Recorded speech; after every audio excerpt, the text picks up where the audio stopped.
Hello guys, mentor Sunil. इस video को मानेंगे 700th वीडियो, और पिछला वीडियो जिसपे मैंने 700 लिखा वो वीडियो एक थैंक्स गिविंग वीडियो था, तो इसको एज एन एक्सटेंशन ले लेते हैं और इसमें हम लोग लाएंगे अपना टॉपिक।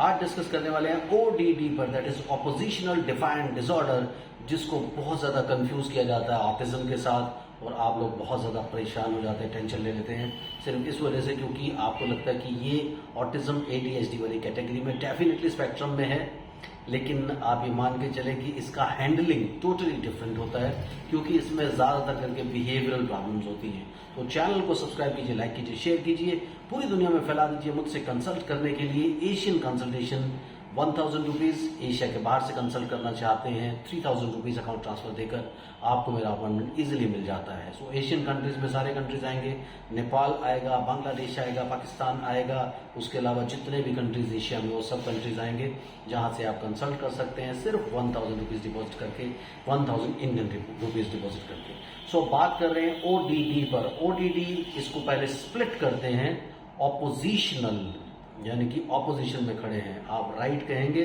तो हम लेफ्ट में जाएंगे। डिफाइंड यानी आपकी सारी बातों को डिफाई करना या आपकी सारी बातों को नजरअंदाज करना।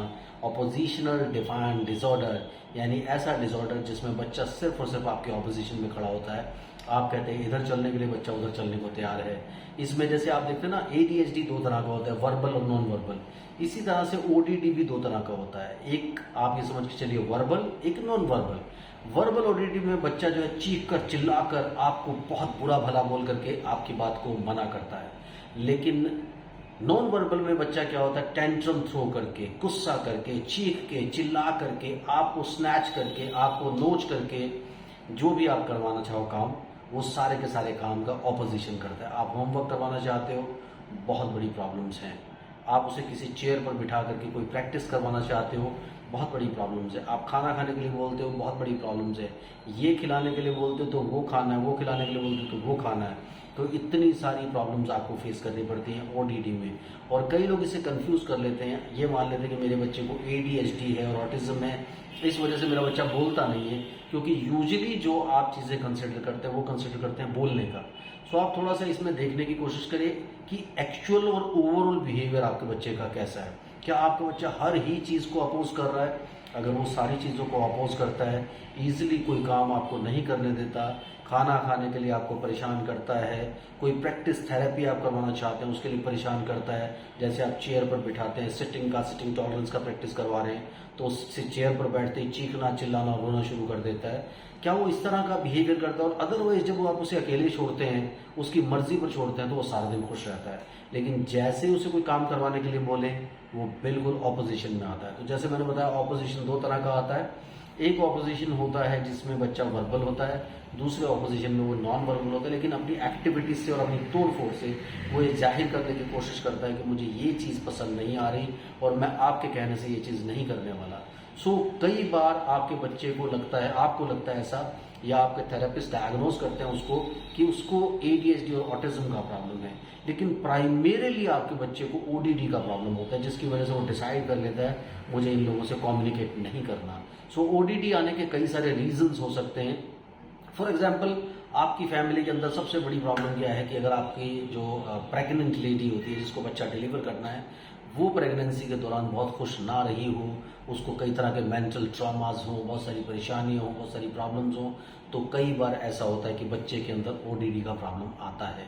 दूसरे बच्चे के सामने काफी सारे झगड़े होते हैं, लड़ाइयां होती हैं, घर में बहुत सारी प्रॉब्लम्स होती रहती हैं, तब ये प्रॉब्लम आ सकता है। तीसरे, आप बच्चे को इग्नोर करते हो बहुत ज्यादा, यानी अपना क्वालिटी टाइम देने की बजाय आप बच्चे को स्क्रीन ज्यादा आपने दे दिया हो, तो उससे ओडीडी भी आता है। ऐसा नहीं कि स्क्रीन से सिर्फ एडीएचडी और ऑटिज्म ही आएगा, उसमें भी बच्चा विड्रॉ कर लेता है एंड ही डैम केयर्स, तो आप जो मर्जी करते रहे, आपके क्लोज नहीं आना चाहता।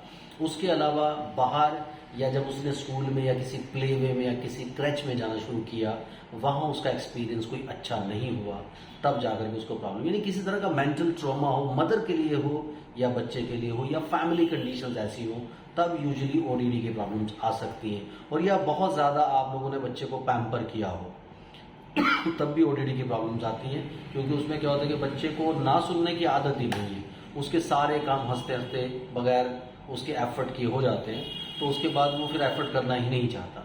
तो ये कई सारे ऐसे रीजंस होते हैं जिसकी वजह से ओडीडी की प्रॉब्लम आती है। तो आप अच्छे से करेक्टली अपने बच्चे को डायग्नोज करने की कोशिश करिए ताकि उसका ओडीडी का प्रॉब्लम दूर हो। क्योंकि हम आमतौर पर क्या करते हैं, थेरेपिस्ट करते रहते हैं। अब थेरेपी में भी वो कोऑपरेट नहीं करता, आप बिहेवियर मॉडिफिकेशन की कोशिश नहीं करते, क्योंकि ऐसे बच्चों को रूटीन ओटी या रूटीन स्पीच थेरेपी या रूटीन दूसरी थेरेपीज के बजाय बिहेवियर थेरेपी की ज्यादा दरकार होती है, ज्यादा जरूरत होती है। तो कोशिश करके ज्यादा करके उसकी बिहेवियर थेरेपी करें, जिससे उसके बिहेवियर को हम लोग मैनेज कर सकें। जैसे जैसे आप उसके बिहेवियर को मैनेज करते चले जाएंगे, वैसे वैसे आप देखेंगे कि आपके बच्चे के अंदर बहुत डिफरेंस आ रहा है। सो प्राइमरीली जब आप कोशिश कर रहे हैं, ऐसे बच्चे में बिहेवियर थेरेपी ज्यादा इंपॉर्टेंट होती है। आप एक्टिविटीज जरूर करवाइए, एक्टिविटीज करने की कोशिश कीजिए, लेकिन ऐसे बच्चे को आपको ये बताना पड़ेगा कि no means no and yes means yes. Sometimes आप क्या करते हैं कि बच्चा रोया, चीखा, चिल्लाया, उसे कोई प्रैक्टिस आप करने के लिए देते हैं तो वो वहां से उठ करके चला जाता है, क्योंकि उसने डिसाइड कर लिया है कि आप उल्टे लटक जाओ, मैं प्रैक्टिस बिल्कुल नहीं करूंगा। तो यहाँ पर आकर के आपके बच्चे के साथ कई सारी प्रॉब्लम्स होती हैं और आपका बच्चा अवॉइड करने लगता है। सो उसे अवॉइड ना करने दें। आप जब कुछ करने के लिए बैठे कंस्ट्रक्टिव, यानी play while you play and learn while you learn, यानी आप उसे कुछ कंस्ट्रक्टिव कराने के लिए बैठे हैं, तो आप ये डिसाइड कर लीजिए कि मैंने इसे सिटिंग टॉलरेंस की प्रैक्टिस करवानी है, तो मैं इसे अभी 10 मिनट के लिए बिठाने लगा हूँ, 20 मिनट के लिए बिठाने लगा हूँ, 50 मिनट के लिए बिठाने लगा हूँ, तो मैं इसे बिठा करके दम लूंगा। ये जितना भी चीखे, चिल्लाए, शोर मचाए, टेंट्रम थ्रो करे, मुझे इरिटेट करे, मेरी फैमिली को इरिटेट करे, मैं इसमें हार मानने वाला नहीं हूँ। लेकिन प्रॉब्लम कहाँ आती है, स्पेशली ओडीडी बच्चे जो है वो ज्यादातर जॉइंट फैमिलीज में होते हैं।